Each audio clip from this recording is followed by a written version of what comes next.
Hello and welcome to a new video guys. 2025 खत्म होते आ रहा है और 2025 का सबसे बड़ा हाईलाइट ये था कि दुनिया भर में एनवीडिया और बाकी टेक कंपनीज ने सबका अटेंशन ले लिया है अपने मैसिव रिटर्न्स के साथ। और इसीलिए बहुत सारे लोग मुझे पूछ रहे थे कि अंशुमन भैया प्लीज यूएस कंपनीज में इन्वेस्ट करना हमें आज सिखाओ। तो इसीलिए आज मैं अपने दोस्त हर्ष के साथ हूँ जिसको अपनी यूएस इन्वेस्टिंग की जर्नी शुरू करनी है। उसे मैं पूरी चीजें समझाऊंगा। ये एकमात्र वीडियो है, अगर ये वीडियो आप एंड तक देखोगे तो यूएस इन्वेस्टिंग की सारी डिटेल्स आप तक पहुंच जाएगी।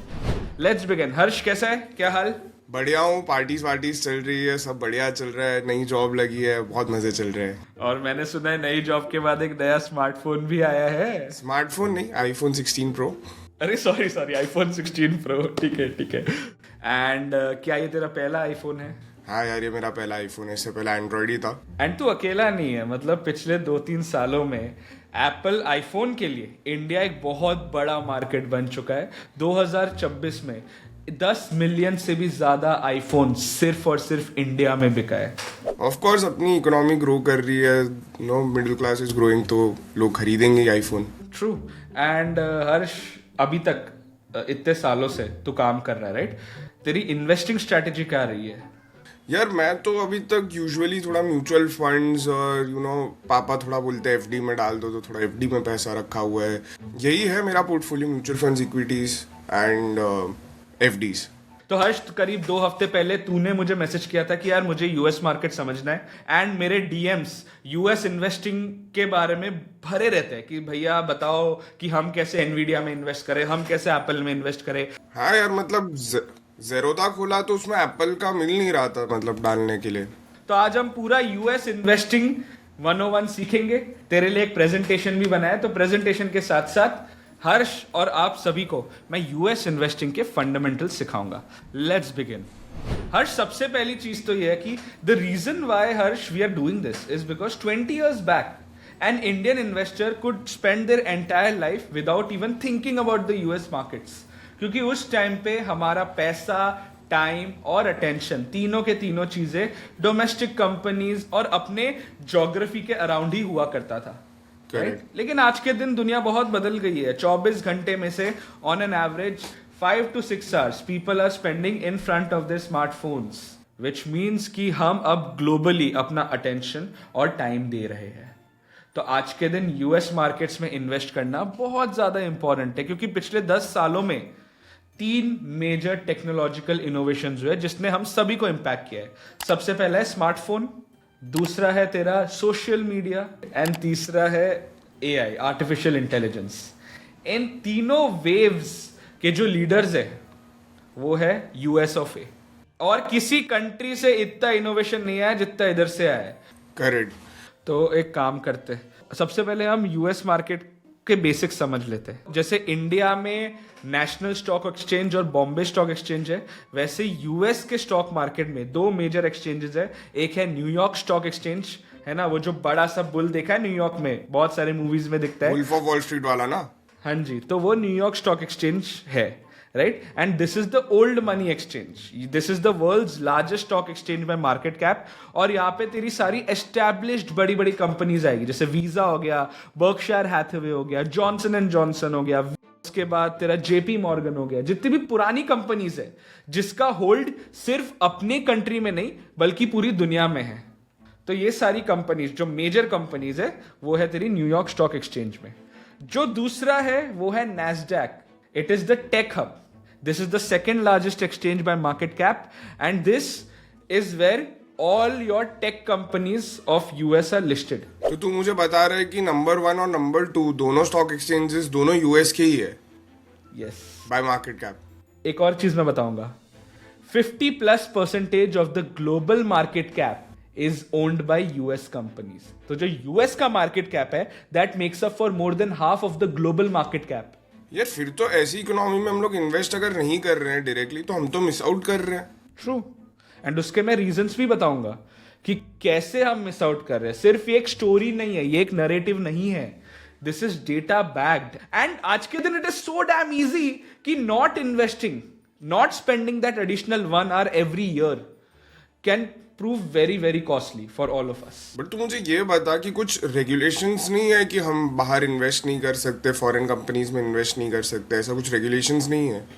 सो इंडिया से आरबीआई ने एक लिबरलाइज्ड रेमिटेंस स्कीम बनाया है जिसमें हर इंडियन हर साल 250,000 यूएस डॉलर्स बाहर या तो बच्चों को भेज सकता है या फिर इन्वेस्ट कर सकता है. So this is the legal limit per year. 250,000 मतलब तेरा हो गया करीब 2.3 करोड़ एवरी सिंगल ईयर. ठीक है, तो काफी है. तो ये दोनों है. NYSE is where the giants have been for decades and Nasdaq is where the disruptors list. तो तुम्हारा जो ये मैंग फैंग है वो नैस्डैक पे होगा? Nasdaq. तेरा मैंग क्या है? Meta, Apple, Amazon, Nvidia, Google. ठीक है, ये सारे नैस्डैक में ही हैं. अब इंडिया में अगर तुझे कभी भी मार्केट का देखना है तो तू क्या करता है? क्या सर्च करता है तू? निफ्टी या तो सेंसेक्स. निफ्टी या फिर Sensex, right? These are the baskets which tell us कि ओवरऑल मार्केट का कंडीशन क्या है. तो इंडाइसेस का काम ही ये होता है that they represent the overall stock market. US के जो 3 मेजर स्टॉक इंडाइसेस है वो सबसे पहला है S&P 500, यूएस के top 500 companies by market cap. ठीक है, this is the overall market benchmark क्योंकि यूएस का 80% मार्केट कैप इन 500 कंपनीज के अंदर ही है. करेक्ट. दूसरा है Nasdaq 100, top 100 companies listed in the Nasdaq. ठीक है, तो ये सारी टेक कंपनीज है. अब टेक कंपनीज का क्या है? जो प्राइस टू अर्निंग्स रेशियो होता है, right? The price that we are paying for every rupee of the company's profit, it's generally on the higher side. It is on the higher side because we expect more growth, we expect more rapid growth. Okay. Right, but जब भी किसी company या फिर किसी industry का P बहुत ज्यादा high होता है उसके साथ एक्सपेक्टेशंस भी बहुत ज्यादा हाई होती है. करेक्ट. मान ले विराट कोहली है. विराट कोहली अब तेरे को अगर एक सीरीज में 40 रन बना के दे, then his average becomes 40-42. Correct. 10 साल पहले द बेस्ट बैट्समैन जिसका एवरेज मतलब ओडीआई में सबसे अच्छा एवरेज था माइकल बेविन का 53, 10 या 20 साल पहले. ठीक है, तो अगर किसी का किसी ओडीआई सीरीज में 40 या 42 एवरेज है, that is suppose to be good. But Virat Kohli के स्टैंडर्ड्स पे that's not good at all. हाँ, विराट कोहली से तो हम एक्सपेक्ट ही करते हैं 80-100 रन मारे हर इनिंग्स में. साउथ अफ्रीका वाली सीरीज के बाद तो फिर 150 का एवरेज तो चाहिए कम से कम. 150 का एवरेज चाहिए, राइट? अब उसमें अगर विराट कोहली तेरे लिए 40 रन मारेगा, you will be disappointed. Of course. And that's why tech companies are extremely volatile. They grow very fast, but when the expectations are not met, they dip also significantly. तो ये तो Nasdaq 100 index हो गया. और तीसरा है डाउ Jones Industrial average. ये है बास्केट NYSE का जो 30 सबसे बड़ी कंपनीज का इंडेक्स है. Think of it as Sensex, exactly like the Sensex, BSE Sensex 30 companies का है. ठीक है, तो ये सबसे बड़ी बड़ी कंपनीज का बास्केट है. तो ये 3 मेजर इंडाइसेस है. If you want to know कि पूरे यूएस मार्केट का क्या चल रहा है, तू S&P 500 देख. अगर तुझे देख रहा है कि टेक में क्या चल रहा है, तू नैस्डैक 100 को ट्रैक कर. और अगर तुझे सिर्फ और सिर्फ ब्लू चिप कंपनीज का परफॉर्मेंस देखना है तो Dow Jones Industrial Average is a right benchmark. अब इंडियन इन्वेस्टर्स के लिए थोड़े इंपॉर्टेंट चीजें. सबसे पहले जो मार्केट आवर्स है इंडियन इन्वेस्टर्स के लिए वो है 7 बजे IST मार्केट शुरू होता है एंड 1:30 बजे रात को बंद होता है. ओके. तो 9:30 से 3:30 तू इंडियन मार्केट को देख और फिर तू 3 घंटे सो जा और फिर 7 बजे से 1:30 बजे तो यूएस मार्केट देख. Next is T+1 settlement. तो अगर तू आज कोई शेयर बेचेगा, अगर तू मार्केट आवर्स में शेयर बेचता है तो अगले दिन वो पैसा सेटल हो जाता है. ठीक है, this is very similar to India. अपना भी यही है ना, अभी सेम है. तीसरी चीज जो है वो बहुत ज्यादा खास है. हर्ष, तेरी जो गाड़ी है, ठीक है, जिसमें हम लोग बहुत बार लॉन्ग ड्राइव्स पे जाते हैं प्लेटोनिकली, है ना, तो उसमें जो पहिए है वो पहिए कौन सी कंपनी के? MRF के? CEAT या MRF के होंगे. तेरा जो CEAT है, ठीक है, CEAT का शेयर प्राइस देख लेते हैं. CEAT है 4,000 का, बट जो MRF है वो करीब 1.5 लाख रुपए का है एक शेयर. इसे शेयर क्यों बुलाते, इसे म्यूचुअल फंड क्यों नहीं घोषित कर देते? अगर तू इंडिया में ये शेयर खरीदने जाएगा तो शायद पॉसिबल ही ना हो कि यार 1.5 लाख रुपए एक ही कंपनी में. It's quite expensive. Quite expensive, right? But US में, this is the most exciting part, brother. They have a concept of fractional shares. तू ₹100 का भी उधर का बर्कशायर हैथवे खरीद सकता है. Do you want to guess the price of Berkshire Hathaway? I'm assuming it will be in lakhs of rupees. $750,000. 7.5 lakh USD. USD. मतलब ये जितना भी नंबर है उसका into 91. 90, yes. But Oh my तू God. इस कंपनी का भी यूएस मार्केट में $1 का शेयर खरीद सकता है. Oh, that's crazy. ये कैसे अलाउड है? ये इसीलिए अलाउड है क्योंकि उधर ब्रोकर के अकाउंट में आप फ्रैक्शनल शेयर्स खरीद सकते हो. अच्छा. उधर तो डिपॉजिट होता है. डिपॉजिटरी वाला सिस्टम वहाँ का अलग है यार. अलग है, यस, वेरी डिफरेंट. तो ये बहुत अच्छा फीचर है. You can start with an amount as little as $1. And इसमें एक चीज ये है कि तेरे पास अगर $1 वर्थ ऑफ $100 का कोई शेयर है और अगर वो $100 का शेयर तुझे अपने सारे इन्वेस्टर्स को $6 का डिविडेंड देगा तो तेरे को भी वो प्रोपोर्शनेटली डिविडेंड्स आएंगे. क्योंकि यूएस मार्केट के लिए बहुत बड़ा डेटरेंस यही लगता था मुझे कि यार इसमें घुसने के लिए तो बहुत पैसा चाहिए in the first place. That's not true at all. Correct. तो ये हो गया फ्रैक्शनल शेयर्स. अब मार्केट साइज की कंपेयर करते हैं. India is the 4th largest stock market in the world right now, but it still commands only 4% of the total global market cap, whereas the US markets hold over half of the global market cap. That's huge. Pure dominance. 63 US companies make up in the world's top 100 companies. मतलब US is a clear global leader. And the best part is क्योंकि इनका market cap इतना बड़ा है, क्योंकि stock market का size इतना ज़्यादा बड़ा है, the number of investors is now very high because of which the liquidity is very high. Okay. तो जो एक्सचेंज ट्रेडेड फंड्स होते हैं, ठीक है, जिसमें तू पूरा का पूरा मार्केट खरीद सकता है, Nifty 50 ETF, Nifty next 50 ETF. अब वो यूएस में इतने ज्यादा प्लेयर्स और इतना ज्यादा उसमें क्वांटिटी है, लिक्विडिटी है कि जो एरर है ना, ट्रैकिंग एरर और जो फीस है वो बहुत ज्यादा कम है, बहुत ही ज्यादा कम. ओके. ये ट्रैकिंग एरर क्या होता है? ट्रैकिंग एरर ये होता है कि मान ले आज निफ्टी 50 का जो पूरा बास्केट है, ठीक है, उसने पिछले एक हफ्ते में 2.2% का ग्रोथ किया, लाइक बड़ा, ठीक है, लेकिन जो ETF है वो सिर्फ 1.9% का ही ग्रोथ कर पा रहा है. ओके. तो वो सब रीजन की वजह से जो एक्चुअल बास्केट का जो परफॉर्मेंस और जो उसका जो कॉपी कैट का परफॉर्मेंस है उसमें जो डिफरेंस आता है, that is known as tracking error. Correct. तो तू बता रहे कि यूएस मार्केट्स में ये एकदम सिंक में है. हाँ, स्प्रेड बहुत कम है क्योंकि लिक्विडिटी बहुत ज्यादा हाई है. अंडरस्टैंड. अब मेन बात पे आ जाते हैं. ठीक है, मैंने तुझे ज्ञान दे दिया कि यूएस मार्केट कैसा दिखता है, यूएस मार्केट का साइज क्या है, बट इंडियन मार्केट भी तो अच्छा है. इंडियन मार्केट में क्या बुरा है?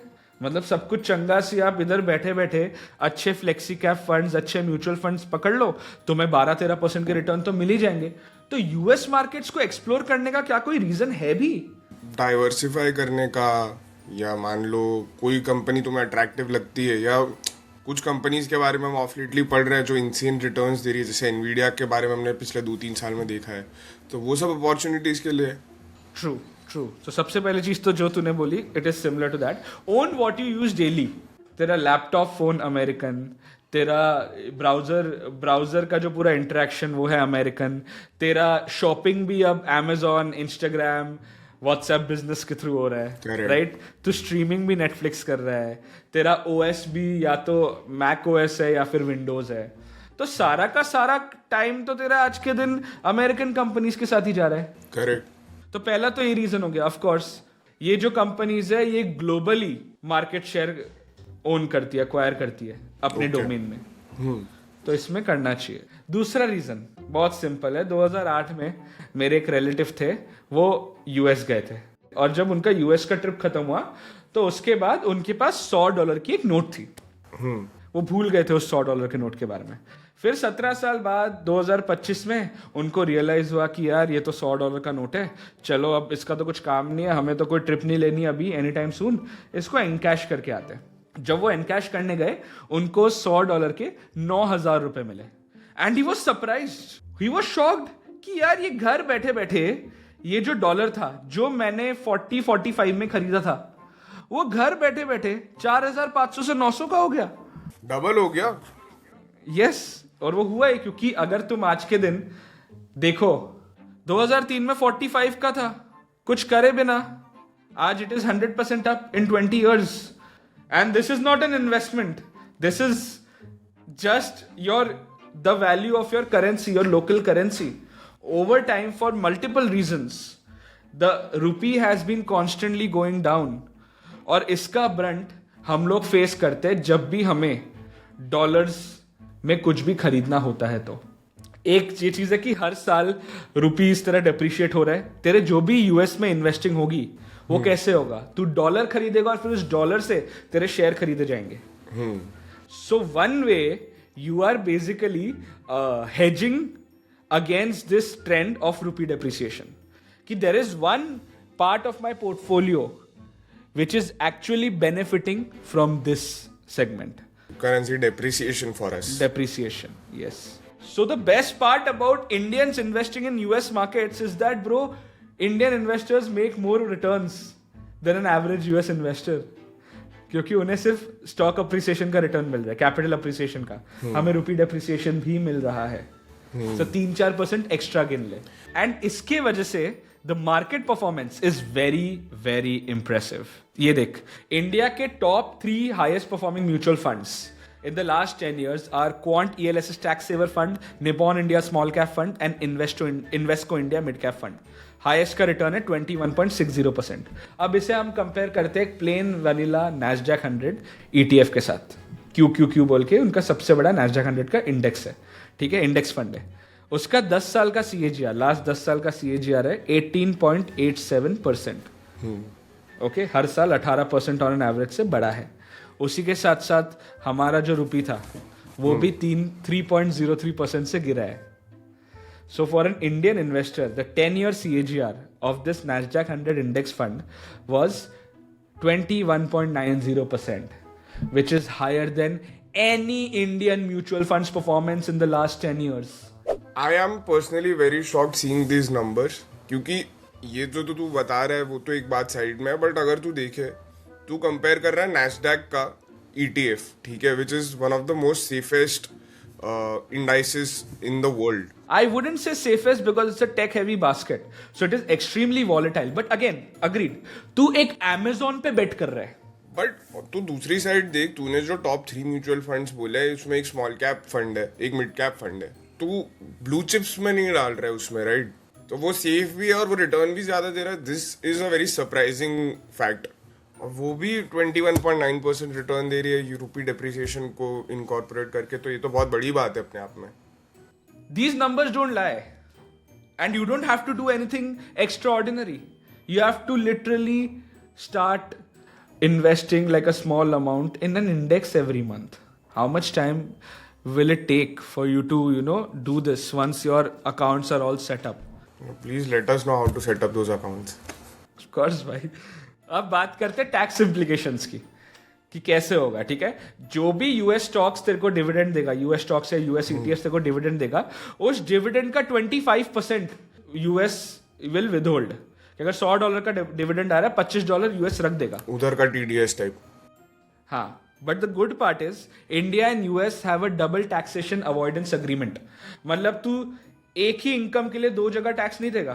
तो तूने डिविडेंड का 25% दे दिया, अब वो जो 25% तेरे को जो तेरा जो TDS कटा है, that is a tax credit in your Indian taxation, कि मैंने इतना टैक्स दे दिया है, लास्ट में वो एडजस्ट हो जाएगा।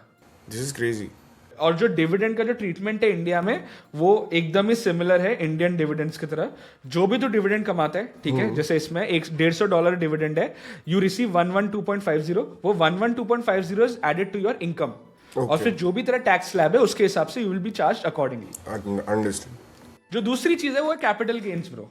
सो यूएस में तेरे को कोई टैक्स नहीं भरना है एज कैपिटल गेन्स। जो भी प्रॉफिट है वो पूरा तेरे इंडिया में ला सकता है। इंडिया में जब तू लाएगा, ठीक है, अगर तू 2 साल के अंदर अंदर उसे बेचता है, then it is considered as a short term gain, and then the entire gain is taxed as per your income tax slab. तो शॉर्ट टर्म के लिए this is more expensive for people who are in the highest tax slab. But if you make an account on a non-earning member of your family and then do this and sell within 2 years, so then there is no tax as per that tax slab under 12 lakhs. You have hacked Indian taxes, true. And अगर long term है, 2 साल के बाद तू बेचता है, तो फिर it is taxed at 12.5% plus surcharge. Okay आज के दिन तो इंडिया में भी कोई अगर स्टॉक या म्यूचुअल फंड बेचता है 1 साल बाद तुझे 12.5% का ही कैपिटल गेन्स टैक्स लगेगा. So essentially the government is not adding any blocker to start investing in the US markets because the tax treatment is 90% same. In fact, they're appreciating it in sorts for at least the short-term investments. Long-term capital gains is the same.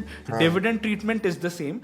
Short-term capital gains in US markets is only disadvantageous for people who have a higher tax rate than 20%. क्योंकि India में भी short term में 20% का tax rate लगता है. Having said that, India में short term का treatment है 12 महीने, इधर 24 महीने. जैसे कई सारे एसेट्स है लाइक क्रिप्टो जिसमें गवर्नमेंट एंकरेज नहीं कर रहा, राइट, बट इसमें ऐसा नहीं है. So that is also a great point. चौथा रीजन ये है कि आज के दिन ये जितनी भी यूएस कंपनीज है जिसने आज हमारा इतना टाइम और अटेंशन कैप्चर करके रखा है, they are earning a lot from India. FY25 में माइक्रोसॉफ्ट इंडिया ने 29,000 करोड़ का रेवेन्यू किया है और 1200 करोड़ का प्रॉफिट किया है इंडिया में. 1200 करोड़ का प्रॉफिट.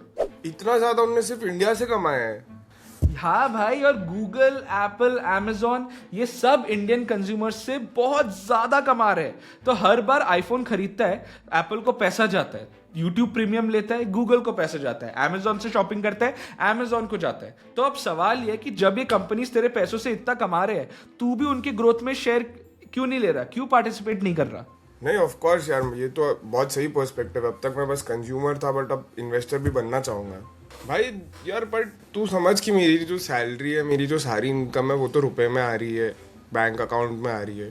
तू बोल रहा है कि ये डॉलर में कन्वर्ट करके खरीदना पड़ेगा, डॉलर में कन्वर्ट करके शेयर्स लोगे तुम, तो डॉलर में मैं कन्वर्ट कहाँ से करूँ?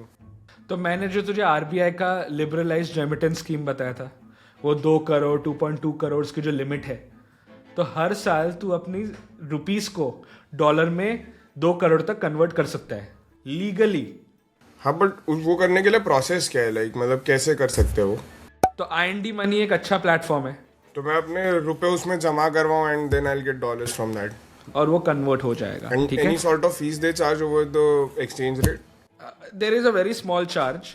देख, जैसे अब मैं IND मनी के उसमें आ गया, इधर एड मनी का एक ऑप्शन आता है, ठीक है. फिर बाद में जब तू ऐप में जाएगा, ऐप तुझे इंस्टॉल करनी है और ऐप से तू अपने किसी भी अच्छे इंडियन बैंक से रुपीस को डॉलर में कन्वर्ट कर सकता है. ये जैसे ही तू करेगा, जैसे ही तू ऐड करेगा पैसा, तेरे को अपना वॉलेट बैलेंस अपडेट होते हुए दिख जाएगा, और इस वॉलेट बैलेंस से फिर तू US स्टॉक्स वगैरह में इन्वेस्ट कर सकता है. तो IND मनी की खास बात यह है कि अगर तू आज के दिन इंडियन किसी US म्यूचुअल फंड में इन्वेस्ट करेगा, ठीक है, तो फिर बाद में तू डायरेक्टली डॉलर में इन्वेस्ट नहीं कर रहा है, तू रुपीस में कन्वर्ट कर रहा है, और फिर वो कंपनी का डिसीजन है कि वो डॉलर में इन्वेस्ट करती है कि कैसे कर रही है. लेकिन इसमें इट्स वेरी सिंपल कि तू पहले डॉलर खरीद रहा है, फिर तू डॉलर से सब कुछ सारे ट्रांजैक्शंस कर रहा है. मतलब इसमें तुम ही कस्टोडियन हो ना अपने स्टॉक्स के at the end of the day, कोई दूसरा थर्ड पार्टी नहीं है.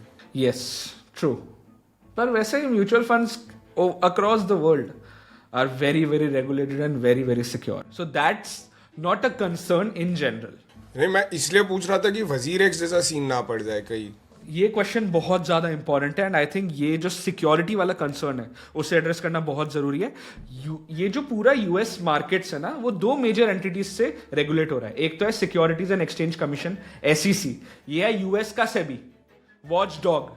They basically ensure that fair market हो रहा है, इन्वेस्टर्स प्रोटेक्टेड रहे, और जितने भी लिस्टेड कंपनीज है वो सारे लॉस को फॉलो करे. ठीक है, तो ये एकदम SEBI जैसा है. और दूसरा है FINRA, financial industry regulatory authority. ठीक है, it basically overseas brokerage firms and exchange rates. It ensures that brokers follow rules and protect investor interests. ये दोनों अमेरिकन एंटिटीज हो गए. और इंडिया से रिजर्व बैंक ऑफ इंडिया, जो लिबरलाइज्ड रेमिटेंस स्कीम के तहत इंश्योर कर रहा है कि आपका जो पैसा है, जो भी डॉलर में कन्वर्ट हो रहा है, वो एकदम ही सेफ और सिक्योर रहे.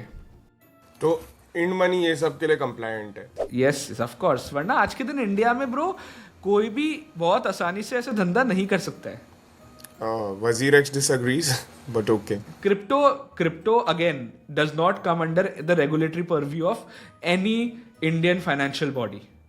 It has always been in the grey area. Correct.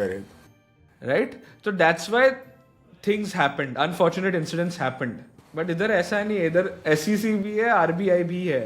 Okay ठीक है यार, अब ये सब तो हो गया, क्यों खरीदना है, डॉलर एक्सचेंज करना है एंड ऑल ऑफ दैट. अब let's get to the main point कि कैसे खरीदना है. ठीक है, बता एक कंपनी बता जो तुझे खरीदनी है. एनवीडिया. तो उम्मीद है कि इन ट्रेंडिंग स्टॉक्स में ही एनवीडिया भी दिख जाए. ये देख एनवीडिया कॉर्पोरेशन.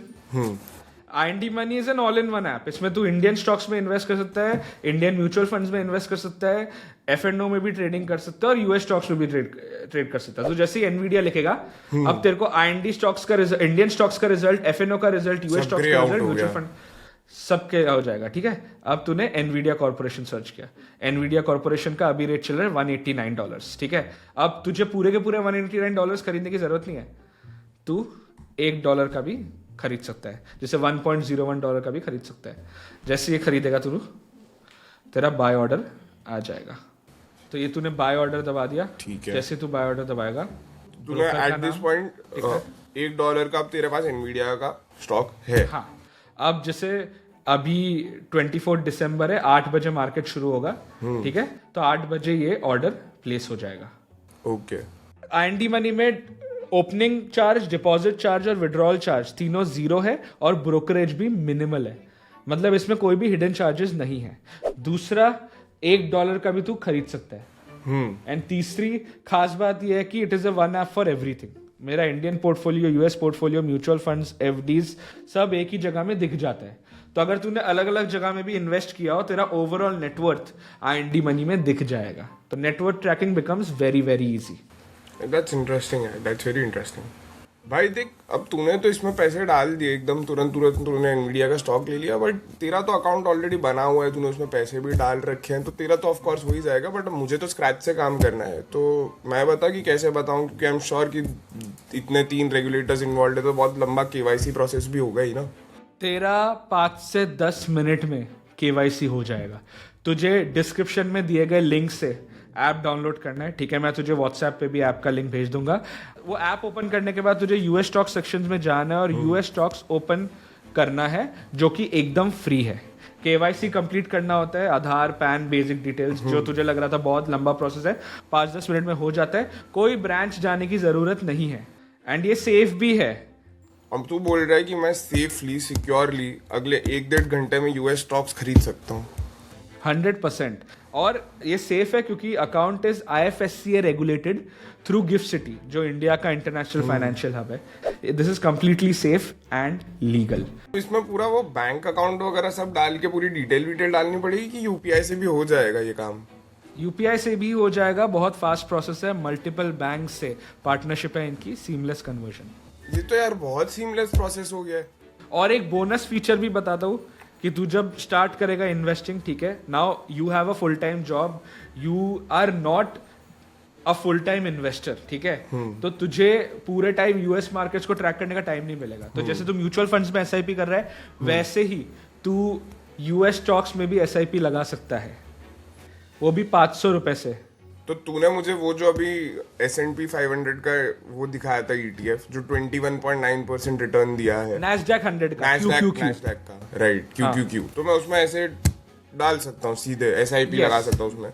भाई चल, अब ठीक है, मैंने खरीद लिया, बट बेचने का क्या सीन रहेगा? मतलब क्या ये लिक्विड है, कभी मुझे इमरजेंसी हो, मुझे तुरंत पैसे निकालने हैं, तो इसमें कुछ टाइम डिफरेंस रहता है? सेलिंग बहुत सिंपल है, मैं दिखा देता हूँ. तुझे पोर्टफोलियो में जाना है, यहाँ तेरे सारे स्टॉक्स दिखेंगे. ठीक है, और उस पोर्टफोलियो में फिर तू जो स्टॉक तुझे बेचना है तो वो सिलेक्ट कर, सेल पे क्लिक कर, क्वांटिटी अमाउंट डाल, जितना बेचना है वो कंफर्म हो जाता है. पैसा कब मिलेगा लेकिन अगर मुझे लिक्विडिटी इशू है तो? 2 बिजनेस डेज के अंदर अंदर तेरे IND वॉलेट में आ जाएंगे, फिर बैंक अकाउंट में विड्रॉ कर सकता है कभी भी. और डायरेक्ट बैंक में आते हैं, डॉलर में आते हैं, रुपए में आते हैं, कैसे चलता है फिर मेरे को डॉलर से वापस कन्वर्ट करने का? तू चूज कर सकता है, तो डॉलर में रख सकता है वॉलेट में फॉर फ्यूचर इन्वेस्टमेंट्स, या फिर INR में कन्वर्ट करके बैंक में ले जा. ओके. और तेरे मानने में यार इंडिविजुअल स्टॉक्स लेने चाहिए कि ETFs लेने चाहिए, कि मैं एक एक स्टॉक बैठ के ढूंढूं, कि एक म्यूचुअल फंड जैसा होता है, इंडेक्स फंड जैसा होता है, लेके रख दूं? Answer to this is very first principles and applies across markets. If you want to buy individual companies, there are 3 prerequisites. Number one, you need the knowledge to know what to buy, when to buy. Second is the time to execute that knowledge at the right time. And third is the money to actually be able to, buy stocks worth an amount which will create an impact in your overall net worth. तो $5 का Apple खरीद लेगा, अगर वो $50 10 गुना भी बढ़ गया, तेरी लाइफ में कोई इम्पैक्ट नहीं आएगा. इंडिविजुअल कंपनीज में इन्वेस्ट करके फायदा तेरे लिए तभी होगा जब तू एक सिग्निफिकेंट पोर्शन उस एक स्टॉक पे डाल पाए. और वो सिग्निफिकेंट पोर्शन तू एक स्टॉक पे कब डाल पाएगा? जब तेरे पास मैसिव कन्विक्शन. करेक्ट. तो टाइम और नॉलेज इज पैरामाउंट.